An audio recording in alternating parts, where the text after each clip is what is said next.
So, stage 3 is the happy phase. Consolidation of a secure base. Note the terminology for attachment theory. Okay. So step 8, facilitating the emergence of new solutions to the old problem and consolidate new positions and cycles of attachment behavior. Again, this model is heavily based in attachment. Again, what is some of the key theory under stage 3?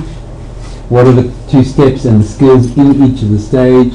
And the 2 things you need to understand is how to consolidate a secure base. How do you bring that together? And what are some of the common problems and impasses that might happen in general?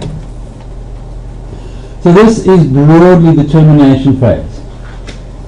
You're looking at 2-3 sessions, maybe spread out, not necessarily weekly. You might move it out to every 2 weeks at this point. And so this is the good happy phase. They're working, the couple's working together, they're coming with good stories each week rather than problems. They're coming and describing how problems have been fixed. And improvements have been made. They might be small, they might be major, but there's a sense of we're moving ahead. Yeah. And the overall tension and anxiety has just dissipated. And they're using the same language as well, like similar words to express themselves. They do. And that's the love language. And couples use similar words and that kind of language, they're in tune. That's the language of love, of being in tune in the attachment process. So the relationship has now become a secure base from which they can explore the world and deal with the problems that it presents, just like the child. And it provides a safe haven that provides the shelter and protection from the cruel world. So it allows you to go forth in confidence that there's somebody who's got your back. And it's somewhere where you can go to when the cruel world has bit you on the arse. So the other person feels like home. Yeah. Safe home. It's a safe home. So the whole concept of attachment here, the kind of attachment changed to the secure one. Yeah. The attachment has moved to secure. They're no longer, the person who you love is no longer a threat, but a secure person, one you can rely and trust on. What you fell in love with in the first place has returned. Maybe, hopefully, a better version of what's come back. So, we look at this and look at how do attachment systems operate to get with. So you've got 3 patterns of attachment in the attachment system for adults as well. So, anxious, ambivalent, or preoccupied, you're secure, you're avoidant, are your 3 main ones. Okay? So, is the attachment figure sufficiently near, attentive, responsive, approving, available, that whole available and responsive? Okay? Yes, they feel secure, love and confidence, and they are playful, less inhibited, smiling, able to engage socially. So when you come home and you welcome with open arms and give them a hug and a kiss, you don't sit down and have a drink with them. Yeah. You want to talk with them. Yeah. They made that effort. No, you have 2 types then of responses. If the attachment figure is not available, your love object is not around for you, do you become defensive or are you fearful? Are you feeling attacked? So the maintenance of proximity while avoiding close contact, defensive exploration becomes the type. Okay? You maintain proximity, but you don't engage. Yeah. The old-fashioned sit and read the newspaper. Yeah. Or now, you both sit parallel and watch telly, but don't talk. Yeah. It's a modern newspaper person. Well, the tablets. Yes, modern now, so yeah, it's neutral iPad. Yeah, you link to each other, but not actually engaging. Yes, we do. We send the messages. Each other sitting next to another, yes. So when you don't respond to that poke. Yeah. Yeah. So modern media also playing a role. If you're fearful, the person's angry, and you go, I'm going in there tonight, I'll sleep up in the shed. Have an idea. The higher, okay, there's visual checking, you try to re-establish contact because this is your anxious, your preoccupied type. Okay? They get fearful at the loss of contact. Those who are defensive and not fearful of loss of contact step away. Yeah. With, oh, what have I done wrong? I'm sorry, I won't do it again. And there's the chasing after. Yeah. And you follow them from room to room. Replicate. What can I do to make it right? Here's a cup of coffee. Can I buy you a drink? You know, I'll wash the dishes, whatever. There's a lot of clingy type behavior. In the infant, it's literally holding onto mommy's leg. The adult version is you don't let them alone, let them be. Yeah. Is it possible, like over time, with different partners or whatever, to change, to basically switch between like an anxious ambivalent or an avoidant? Yes, because it's all dependent on The actual yes. partner, yeah. Is your attachment love object available and accessible? If they're not, Yeah. how are they evoking the issues within you Yeah. of either fear or defensiveness? And is it possible that the two partners can actually swap over the roles? Yeah, frequently. No, they use buses. There's often a good switch. How does that work? Like, how do you get that? Sometimes it just happens. They do switch in the course of therapy. That's when they are owning the disowned internal objects in the other. To use the psychodynamic language of it. They switch because they're now trying out something they haven't done before. If it's particularly around new behavior, where a person who's normally avoidant is now engaging, and the person who escalates is now not escalating. That's a good switch. So the needy one, if the needy one stops becoming engaging and stops being needy, then roles will change?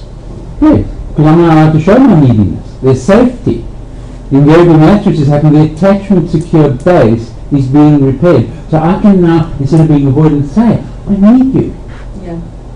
And the one who needed me can say, I can hold you because I don't need you as much. Yeah. Because you are available for when I need you.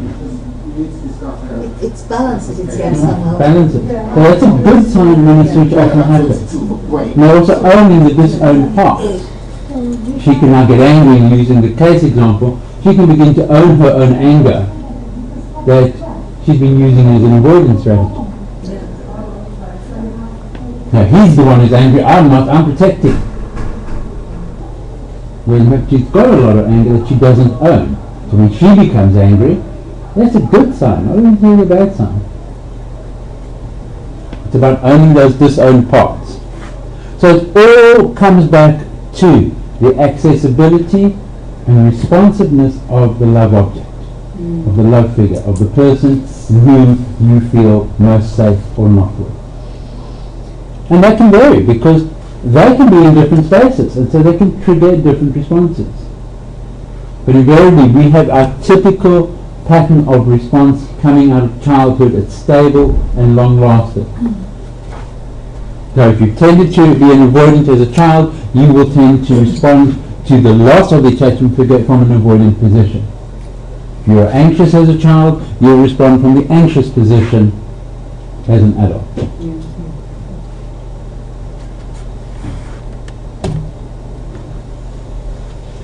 So part of that is how the models of self and other have changed over the first two stages, and that's a very important part of the underlying theory at this point, is they've moved from either maladjusted, insecure to secure, or at least on their journey towards feeling better about both themselves and the other.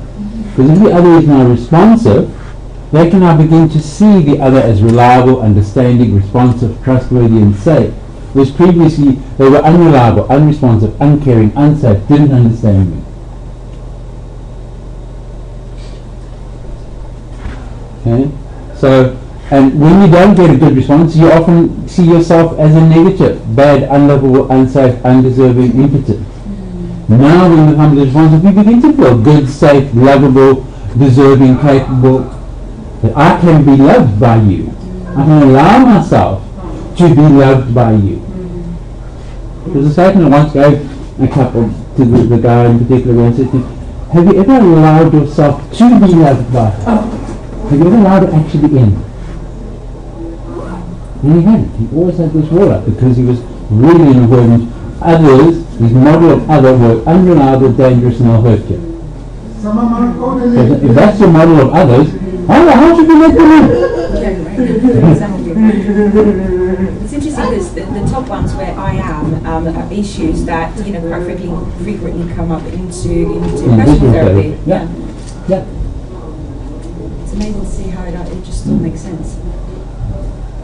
And so the model of self and others begin to shift over to a more secure model of self and others. You begin to see the other as a wounded child rather than a manipulative adult. That their response isn't to get at you, it's to protect themselves. And when that insight happens and that switch happens, when the person behaves in that way, you know, here we go again. It's like, what's hurt you? How are you hurting? What's going on here? Your response, you cannot not see it anymore. Yeah, once you see, you cannot unsee it. And we frame this as, this is ticking an old childhood wound, and it's sore and she's raw, or he's raw, then you're going to go in a nurturing manner in response. You become available and accessible. And that only is happening if both partners are willing to manifest it. Empathy and compassion towards one another. But that would have happened through stages 1 and 2. This is stage 3 where this is happening, where you're moving to a new model.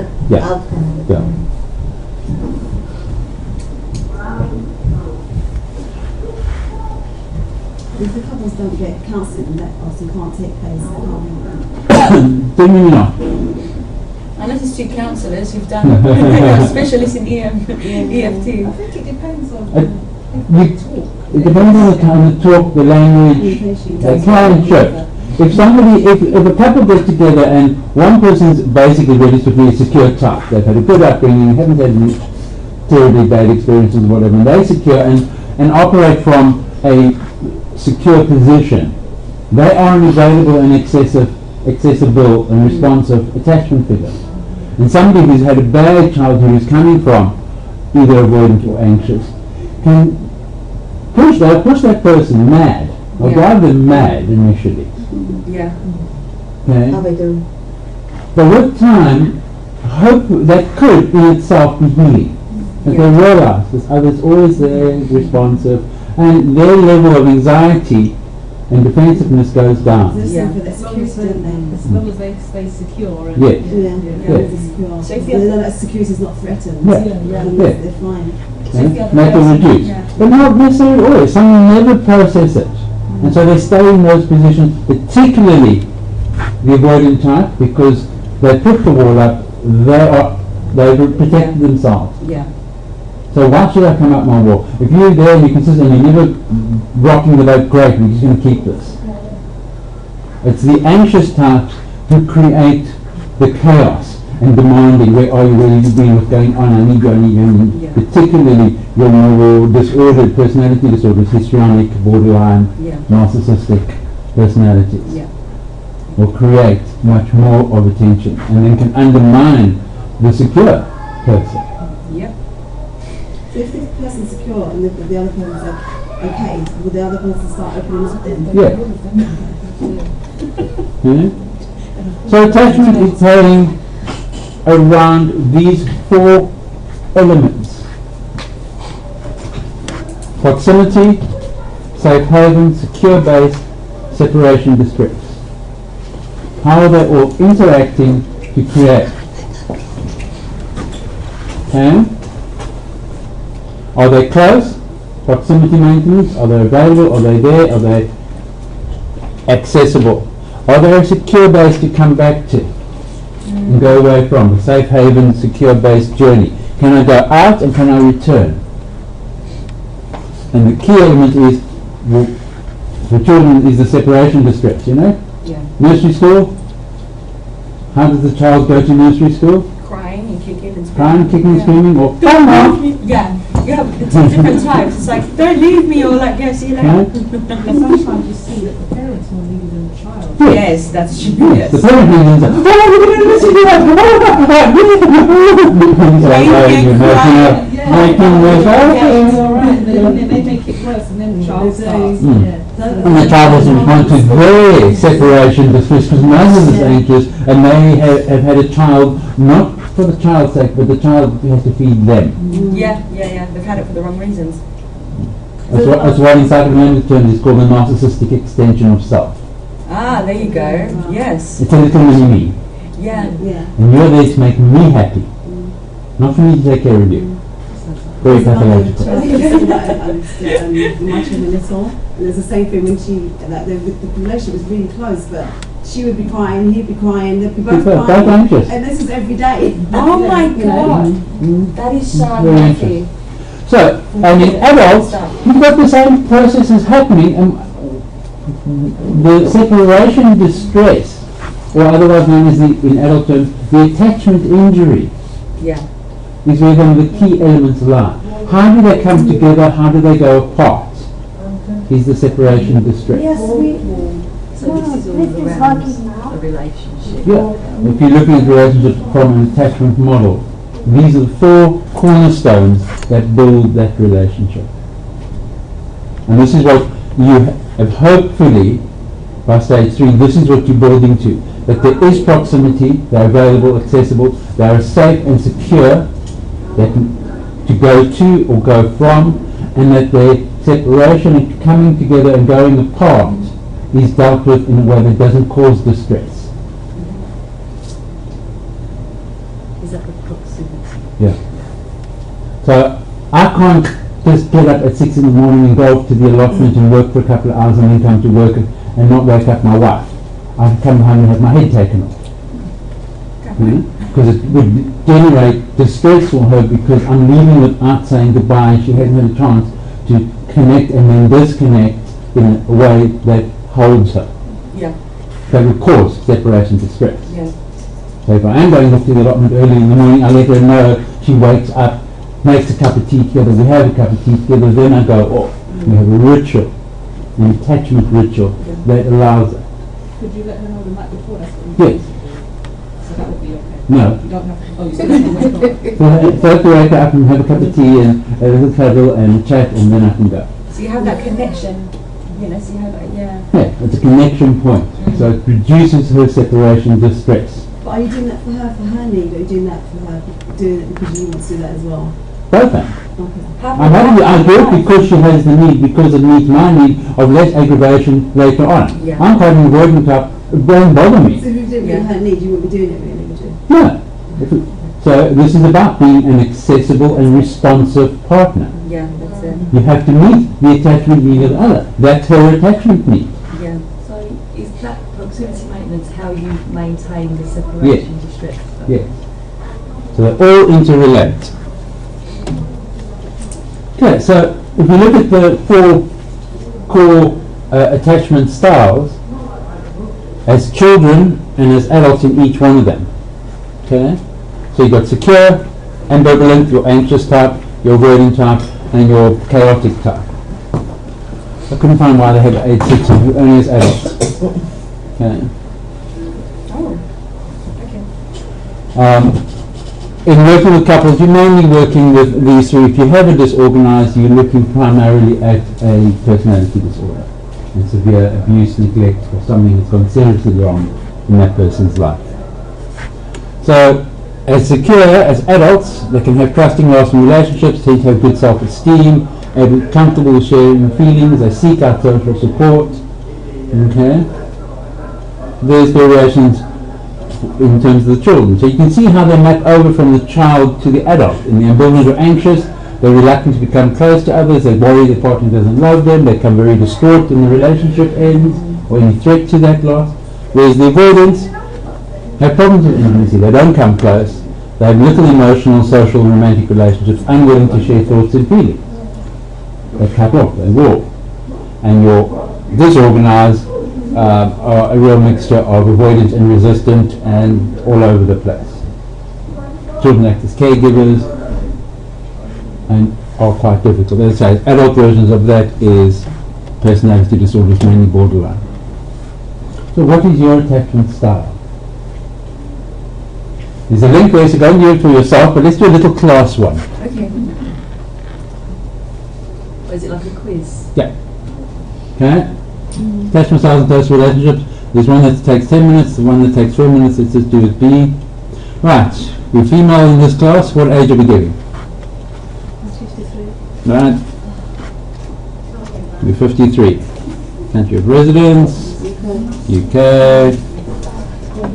No. Are you in an exclusive marital relationship? Let's say you're married. Okay. How long? 18 years. 18. Partner is no. Yes. No. Right. So this is a standard attachment questionnaire. Okay. So it's very useful to use in a dissertation. You're looking at couples and relationships. You can use this. It's the attachment style questionnaire. So, And this is for adults. so I use it. Yeah, this is for adults. Somewhat agree. Somewhat agree. I feel comfortable depending on romantic partners. Agree. Somewhat agree. I prefer not to be too close to romantic partners. Disagree. I talk things over with my partner. Agree. Okay, so think about the questions. What are they asking? Which quadrant are they targeting? Think about those. Often worry my partner doesn't really love me. Somewhat. Agree. When my partner is out of sight, I worry they may become interested in somebody else. Somewhat agree. I worry that romantic partners won't care about me as much as I care about them. Somewhat agree. I don't feel comfortable opening up to romantic partners. Disagree. Okay, which category would that be? Avoidant. Yeah. Find it difficult to allow myself to depend on romantic partners. Neither. I show my feelings to romantic partner. When I show my feelings to romantic partners, I'm afraid they will not feel the same about me, so I open up and they don't, or whatever. Somewhat agree. I feel comfortable sharing my private thoughts and feelings with my partner. Neither.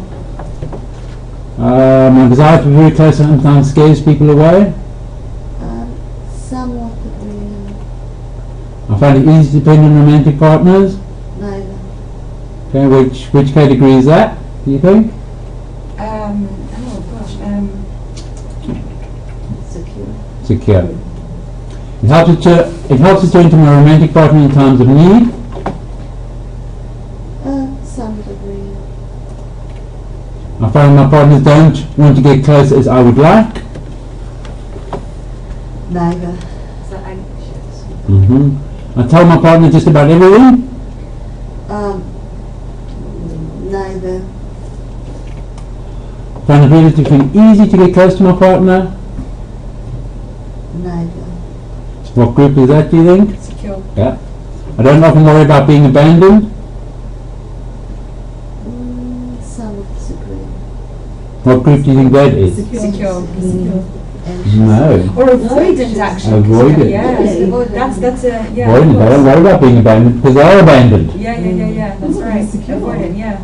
It could be, but it could be avoidant as well. I suppose if it's secure, you would worry about You would it. worry. You wouldn't hurt the. You So wouldn't. you've got either on that one. Yeah. Okay. There is on the thing that tells you which ones are targeting which areas on the Somewhat questionnaire. agree. Somewhat agree. I often wish my partner's feelings for me were as strong as my feelings for No, it her. was somewhat agree, not disagree. Right. Often my partner's feelings were as strong as I feel for them. I love you dearly. I love you, darling. Somewhat. There's the one couple, the kind of couple counselling said, he never tells me he loves me. But I did. When? At our wedding. Brilliant. Yeah, that's enough. Just remember that. Difficult for me to get close to my partner. Somewhat agree. to last your lifetime. I'm afraid that I'll lose my partner's love. Neither. My partner really understands me and my needs. Disagree. I worry a lot about my relationships. Somewhat. No. Yeah, Neither? neither. I'm very comfortable being close to romantic partners. Neither. I often worry that my partner will not want to stay with me.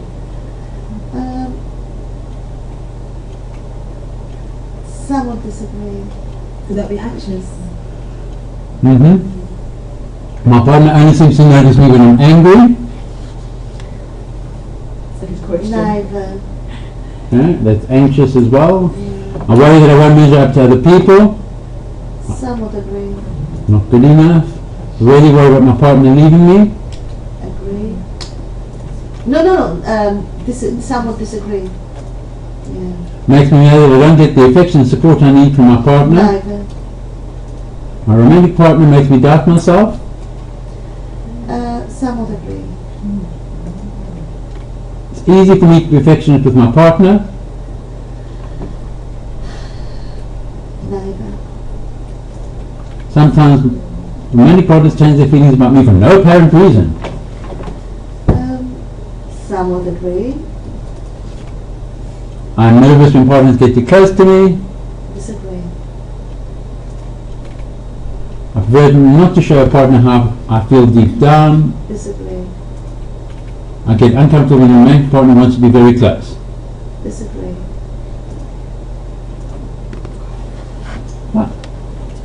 So then it gives you a point where you lie. So you're in a low avoidance, lowish maintenance, anxiety levels, but into the slightly preoccupied area. And then it gives you a different Yeah. Confusing though, because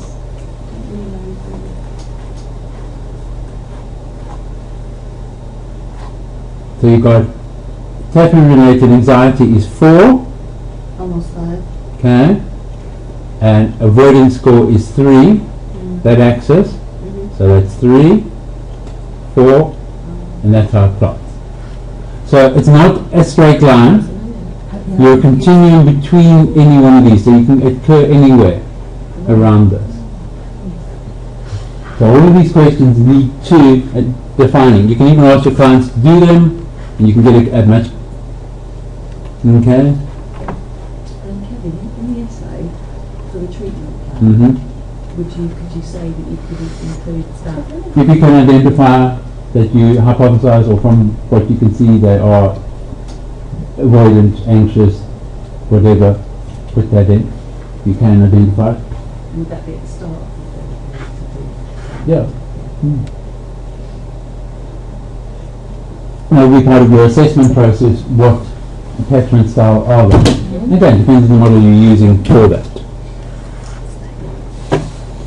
Okay, so you've got an idea of the kinds of questions the attachment interview asks, and then you can get to identify the styles. So, if you've got low anxiety, low avoidance, you're very secure.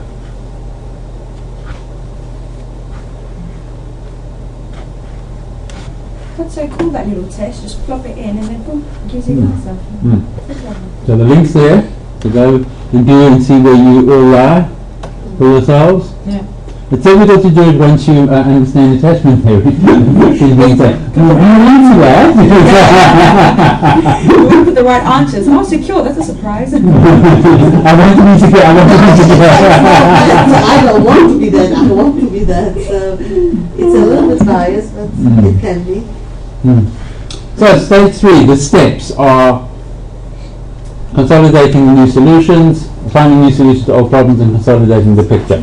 That book by Richard Kluwer is quite a useful one, Adult Attachment and Couple Psychotherapy. It's a range of papers around attachment and couple therapy as a whole. Not necessarily EFT in itself, but it's a very useful reading book. Is that on the core readings? You have that on there for us? No, Oh, okay. no, So it's a general reading book if you want to oh, nice. pursue attachment reading in general or couple therapy. It's a really nice book and worth getting to read.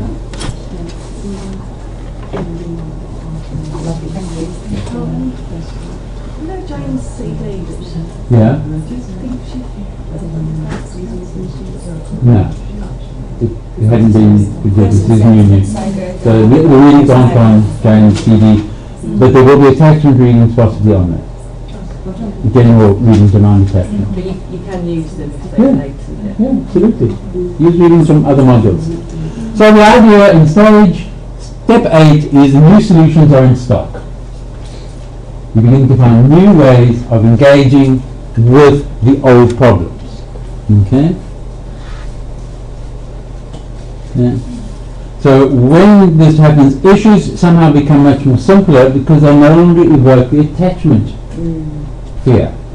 They no longer, you have disentangled them as the symptom of the attachment problem. Working late, he's having an affair. No, he's just got a very demanding job. Okay? It becomes much easier. The process becomes addressing the common problem rather than negotiating with an insecure, unsafe partner. You're now solving a problem with a responsive and accessible partner. When people are responsive and accessible and not defensive, the problem can be addressed, not the individual. That's why often in couple therapy, why problems are not solved, because it's not the problem, it's the connection between the couple. Once a couple have a connection, 90% of couples can solve their own problems. They know what they've got to do. It's just they're not feeling safe enough to do that. So there's an atmosphere of trust and safety that allows an exploration and for each partner to have their say, because they're no longer doing it in a defensive manner, or no longer becomes a battleground, me versus you. It becomes our discussion.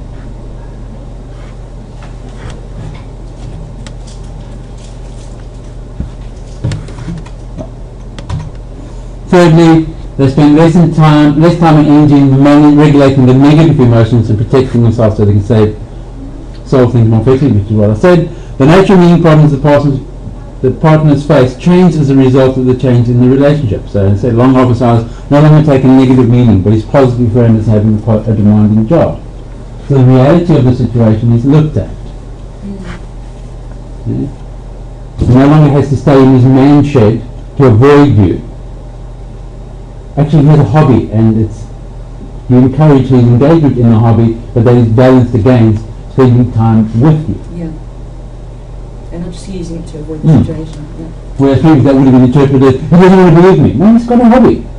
Whatever it might be. Painting model aeroplanes, you know. Who knows what it is in a man shed. My neighbour next door has got a huge man shed. Dr. Garden plays his music in there, and I went to ask him, Joe, what are you doing there? He does lead glass windows. To order, and custom made from large doors and panes to small. That's cool. That's what we do. Yeah, you just zone into something like a hobby. As well, yeah. My wife has a wife shed. I don't have a shed. Mine's on the allotment. The wife came to the shed before I could. Use it for a jewellery making. Clever woman. So, the idea is in facilitating new solutions. Okay? Couples who are able to problem solve better after EFT, even if they didn't receive any training about problem solving processes. This is what the research is showing. Research is finding teaching communication skills doesn't improve EFT effectiveness. So teaching them how to talk to one another makes no difference to the outcomes. Can you bring in the effectiveness of EFT for both and Yes. the Okay. What you're doing is you're modelling the behaviour and you're engaging in addressing the withdrawing and escalation behaviours. So you're helping them contain, you're modelling how to respond for each of them, how to be accessible, how to calm the other down, how to respond to the escalator. They learn, and how to get the avoidance to be engaged, they learn as well. You're modelling. Social learning theory is at play in this model. That's what she said to him at the video, but you just prove That's that you will be good. calm. Yeah. You would just calm. You maintain, you contain your anger. Well, once he loses anger in that session, and so you pick up on that new behaviour, you reinforce it. Okay? Some issues may not be solvable, they're life dilemmas. that just aren't solvable. Chronic illness, you've got your in-laws living with you, you're caring for an elderly parent, you've got a chronically ill child. There's some things that are going to create tension throughout. They're not all solvable. But it's about how you manage when and what it triggers. But would you work with people for couples who, for example, have a severely disabled child? Yes. You would, wouldn't you? Yes, there's been work done with that. Severely ill children and disabled children, and the improvement has been tremendous. Excellent. There's a paper I remember seeing where that has been used, and EFT has made a huge difference to them managing both themselves, because caring for a chronically ill child is exhausting. They take care of it, and the strong off is that the child is taking care of that. They can't solve everything. So you're validating the process of interaction of new emotions that the couple's sharing in that. So you keep going, yeah, she did. You didn't get angry. You know, you're trying to avoid, here we go again. Like the statue, oh boy. You only become active when the process against the pattern is derailed by response or based on old. So you're trying to block now. When somebody in the session, you might, by that stage, so you're often dealing with longer, older and deeper wounds between the couple, what's called the attachment injuries. They're not just accessibility and safe haven. There's been an injury, a trauma of some kind in the couple relationship. An affair is the most common. Or just not being there when I really needed you to be there. Scientists! Yeah, 1 minute. 1 minute. No. You mean? Yeah. They've replaced the... Yes, I see. Is it better now? 1,000 times better.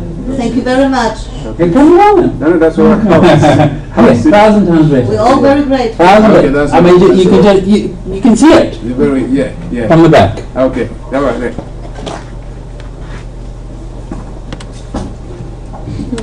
Yeah. So your role is to pick up when the old patterns begin to kind of creep back in. Because people go back to old habits. Old habits die hard. Yeah. And when you're under stress, that's where you step back to, because it's familiar, it's well entrenched, it's a highway in your brain to that behavior. Yeah. And your new behaviors are little side roads, and they're still trying to grow. Yeah. You still have to get them smoothed. And It's like when you quit smoking, the automatic reaction when you get stressed, it's like I need a cigarette, but then you, it's like... body change, those automatic responses. Yeah.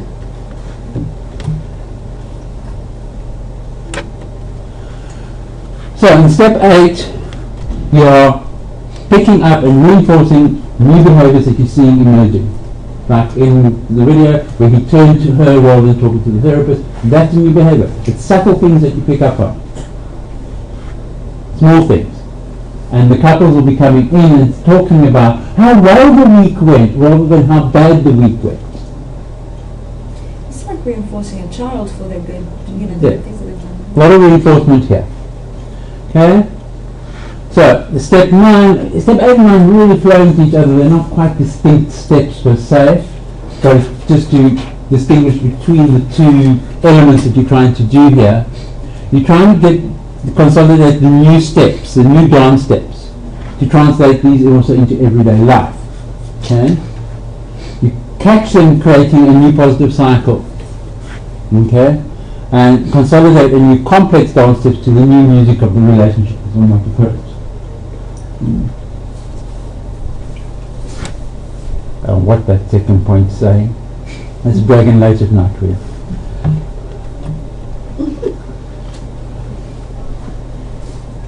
Now, one of the ways people get around this is through attachment rituals. The couples focus on specific actions that symbolize partners' attachment to each other. These are rituals of greeting and leaving. The separation distress point. What you were talking about earlier about leaving in the morning. Okay. These are attachment rituals. We need together. That's a separate process, but attachment rituals are coming together and going apart. And these gestures are meaningful exchanges that provide an unspoken language for the couple's attachment. Okay? Kissing, hugging, saying hello, saying goodbye, doing a hobby together, any of those things that bring a couple together. And so often those couples who are struggling Go and take dance lessons. Actually, Why dance lessons? because you have that closeness and you're doing something together. Do it step together. Got to work together. Steps. Yeah. Literally, you have to be in tune. Haven't you? You go together. You go make together. a decision to attend together. Yeah? You have to notice what the other person is doing and then Mhm. correspond You to have that. to be in tune. In tune, that's Yeah? it. With them. And it's You the be only patient with each other when you learn new steps. it's the only activity where you face each other. You have that closeness, yeah. You're looking at each other 9 times out of 10 when you're dancing, because you're dancing opposite your partner. In other hobbies that you might be side by side, cycling, roller skating, playing a sport together, hiking. I mean, boxing you're face to face as well. I don't really think Thanks, that's Helen. That's another type of dancing, huh? yes, kind of dance. Okay. That's rock balboa. Now, a lot of couples don't have attachment rituals. And you're going to help them form attachment rituals, bonding moments, and reinforce bonding moments if they've happened spontaneously into a ritual. And pick up on it and pull it through. So you've got to talk through with them of how they plan to maintain the connection they've worked on so hard. What's going to keep this in place now? You've got here, I'm going to be stepping out of the picture soon, so how are you going to keep this running? You love me! Like my older couple, they still want to see me and it's 5 years on. Oh, wow. I'm saying, no, you don't need me. You're doing fine. Needy types. You need to consider how they express their recognition and support that they get and give around the rituals of leaving and returning in particular. Okay? So, simple things around attachment rituals. Having tea together, like my wife and I, we do in the morning and evenings. Okay? What does your partner do on a regular basis to show he or she is there for you? You open your lunchbox and you've got a little love note. You can make a lunchbox for you. Yeah, right. Can you suggest this to the couple?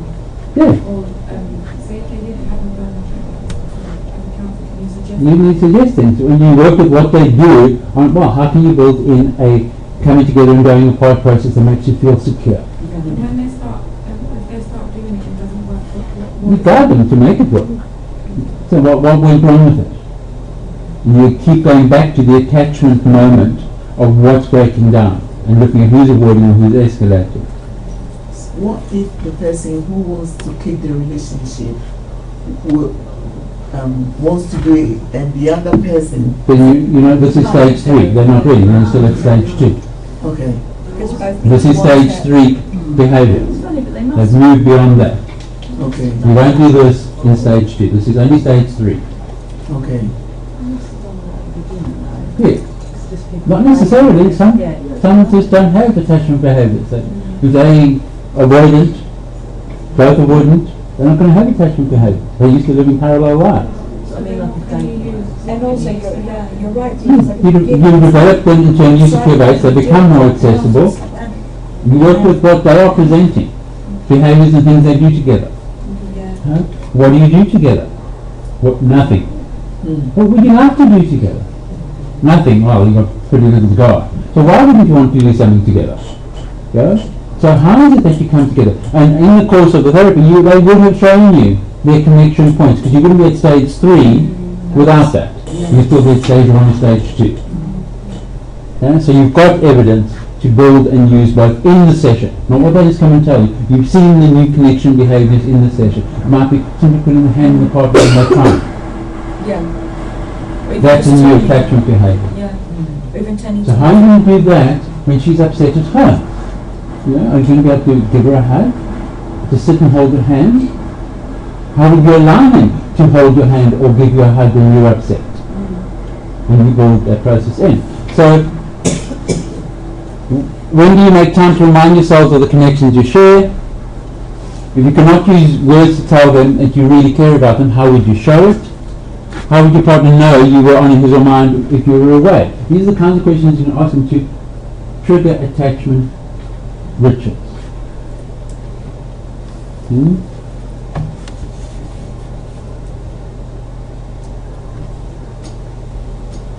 And with modern technology, couples can be in connection and contact as needed, but that's too much. And she texts me every minute of the day. Every 5 minutes I'm getting a text or a call from her. So it's like, okay, can you cut that down and arrange time? We'll talk at lunchtime. Yeah. Then the anxious person's got to learn to hold themselves till lunchtime, but the avoiding person had very much been there at lunchtime. Otherwise the escalation will go back up again. So it's very much about striking a balance. Yes, it's all about the balance. Yeah. Again, it comes back to not only the balance, the attachment position. Yeah. Secure and accessible. Yeah? Half the class isn't here. I don't know. Okay, when shall I come back? 10 minutes? Okay.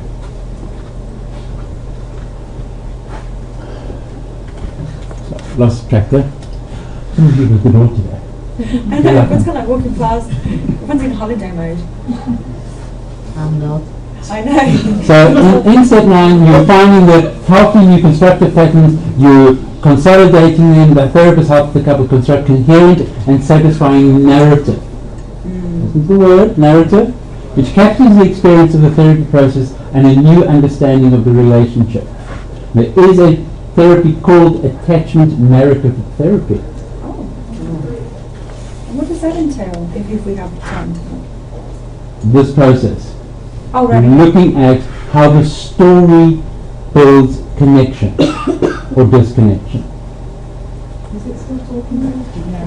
Yeah. Narrative is stories. What stories do couples tell about themselves? And then you're looking at that around the attachment process.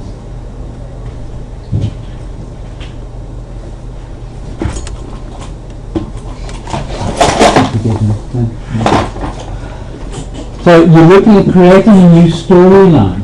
And this will often be in the form of metaphors. Okay? And they all had in stage 1 and 2 have given you would have got a metaphor about how they see their relationship. Yeah? It's a storm in a teacup type relationship, or it's Hurricane Henry running right. You get a storyline, a picture, a metaphor emerges that gives you a picture. Okay? And what you're trying to do here in stage 3 is to build a new metaphor that reflects the new storyline. You know, calm seas, easy sailing. Blue Lagoon. Blue Lagoon. And the couple will create that imagery in the course of their talking as they're coming in this stage and talking about how easygoing it is.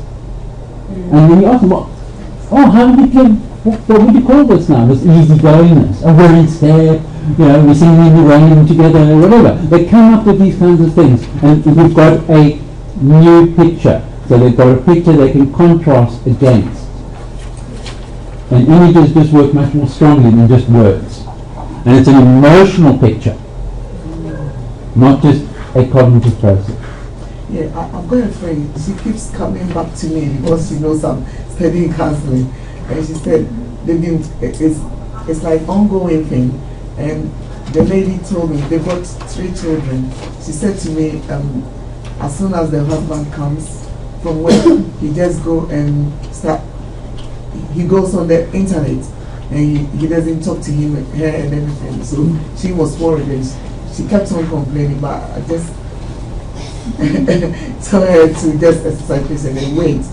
You understand? I was talking to her about this. And then she came one day and she said, the husband said, there's nothing between them now. It's because of the case, that's why he's there. So in this case, and I didn't say nothing. I didn't know what to say. There's nothing there. He's up there. He's detached. Yeah. I mean, if he's just there just for the kids, that's the end of the relationship. Right, the end of the relationship. He's already left. Yeah, he's checked out. So you can't begin therapy with that. Because he's left. Yeah. Psychologically, he's left. Yeah, he's checked out. Once you check out, that's it. There's nothing you could do there. It sounds like he's left completely, but he might just be in this detached avoidant, but he's saying I've left. So somebody who's avoidant still has engaged language. There's some kind of response that shows a level of engagement. Yeah. Because like saying that, you're just left with children and there's nothing, that's a strong statement. It's pretty black and white there. Yeah. Yeah. So when couples are secure, think of yourself when you're in distress and you're going through an experience, how well you make sense of that experience.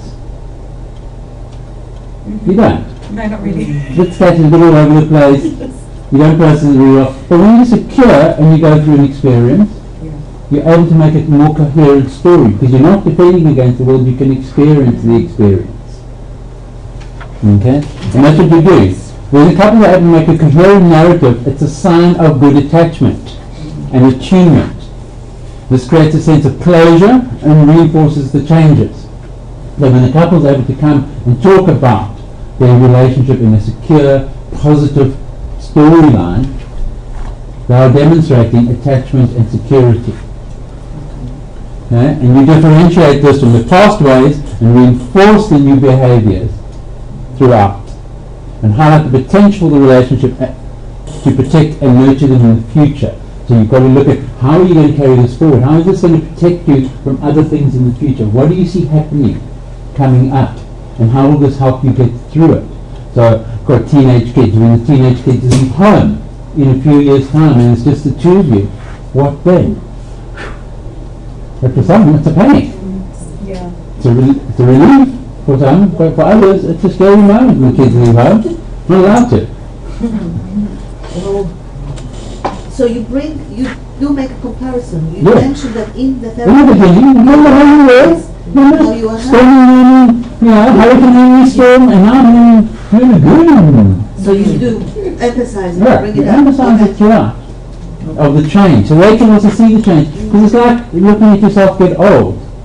You ever notice yourself getting old? I don't. No. I don't. Yeah, but when you compare yourself to pictures taken 10 years ago, it's like, oh God, where did that blood come from?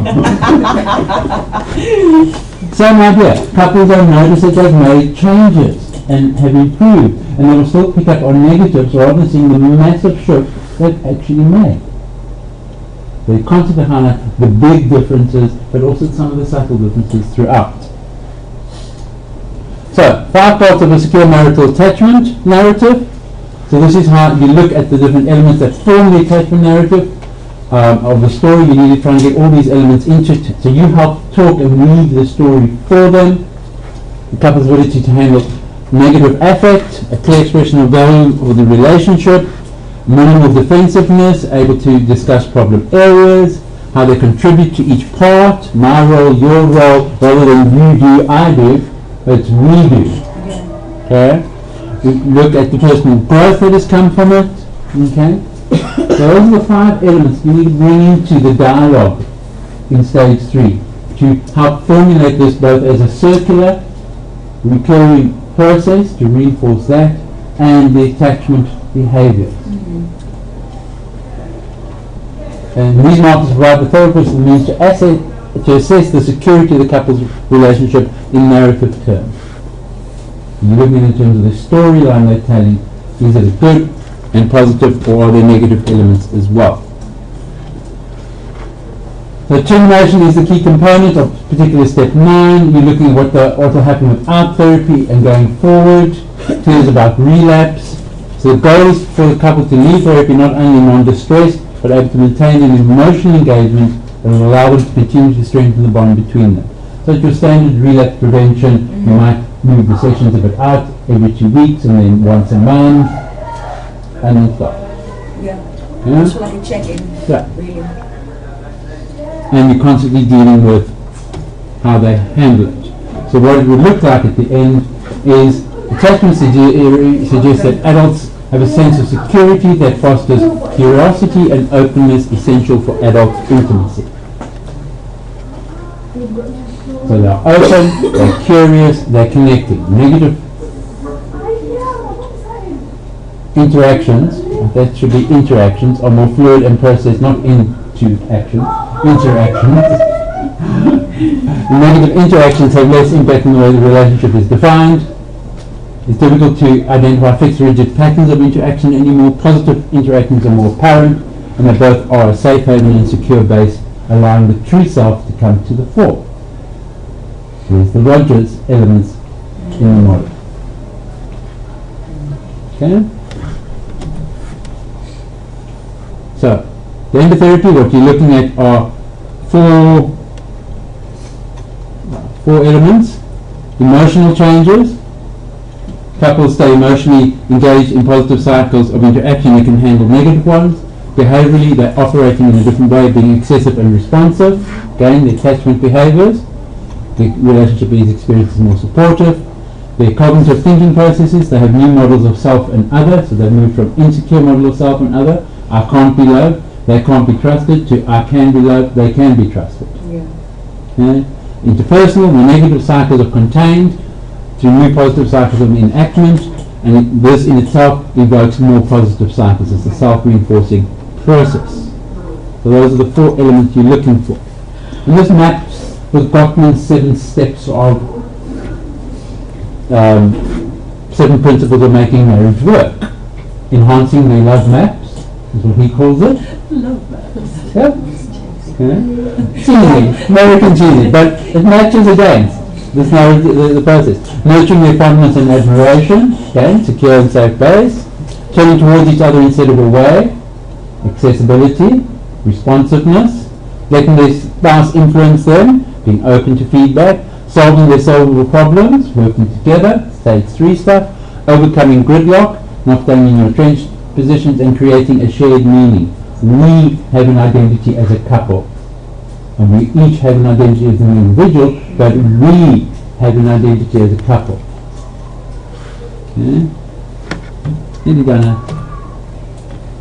The couples now scaffold their lives around the relationship rather than leaving the relationship out of their life. The relationship is central, you're not living parallel lives. So some common problems and blocks. Can I shut the door? Oh, thank you. Or impasse. Impasse is sort of blocks where you get stuck, you're all paralyzed for a moment. It's important to identify these blocks and move through them as quickly as possible. They can occur at any stage, particularly during the cycle of escalation and change events. If you get stuck, particularly with withdrawer engagement and blame and softening, they can become entrenched. That's your stage 2 work in particular, you can get stuck. With common roadblocks is when couple fail to generalize the changes from inside to life outside. They'll be finding here that they can't translate it to the world outside, they're a little too concrete. Right. They can't translate it across. It does happen sometimes. Some warning signs, no changes occurring. Coming back for weeks and weeks and weeks, nothing is happening. Therapist feels aligned with one or against the other. What's going on here? A member of the couple doesn't seem engaged in therapy. You've lost them, they've left. Yeah. They might be present, but they're not there. Yeah, they've checked out the relationship. They've checked out of therapy. They're coming to keep the other happy for what reason? Who knows? Therapist losing focus and deviating into other models. That means you don't know what the hell's going on, and you've lost the EFT model. Right. Self. Therapist feeling hopeless and doubting the validity of the couple's relationship. Poor therapeutic alliance. You just haven't built up sufficient working connection with them. Poor understanding of the negative cycle. You haven't defined the negative cycle clearly enough. In terms of the figure of 8, you might have only gone the surface, but you haven't got to the invariably you haven't got to the attachment needs. When you haven't defined the negative cycle, you're just seeing the negative at the surface level and not what it's triggering to get that other interaction. You know? When you drink so much or when you make so much, yes, that's the cycle, but hang on, what's the underlying attachment needs? You're going to focus on the surface stuff. So, which comes to the emotions driving the cycle having been processed, and the couples are then avoiding the attachment vulnerability. They're not feeling safe enough to share their experiences. Or you don't have the key skills for EFT. That's why good training in EFT is necessary. And to help you check and monitor and help you get those skills, because it's a very skills-based model. You do certain things at certain times and not at other times throughout. They're caught up in a cycle of blame, you're not going to get very far. To resolve these, You need to make it explicit that we're stuck. Feels like therapy isn't going anywhere. We've been around this how many times now? As I said, my one couple I was telling a few times, therapy hasn't even begun because neither of you are on the dance floor. Do they still want to carry on? No. They then chose, yeah, actually, right, we don't want this. We're going through this to keep the families happy, but we actually don't want to be married. Our families want us to be married, and we don't want to be married. Wow. What a way to live, huh? They were the magical couple that everybody adored. And so social pressure meant they got married out of childhood school sweethearts number. And actually they fed up with each other. Okay, so you make it explicit, you comment on the process, and the attachment needs not being addressed. It comes back to highlighting the attachment element. That's invariably when you are stuck. Okay, you describe the negative cycle and you're trying to, based on attachment reframing, never blame the clients for the roadblock in therapy. The resistance lies with you. You haven't done enough work. It means you haven't defined the cycle clearly in attachment terms and allowed the attachment needs to be clearly expressed to allow that shifting in the positions. So look at the core readings in the Johnson book for those steps 8 and 9. That's another quite good book. It's a general thing around attachment in psychotherapy. So it's filtering through into all areas of life and therapy. And who share my deepest emotions with you? Hunger and tired are my deepest emotions. I think a lot of women can relate to that one.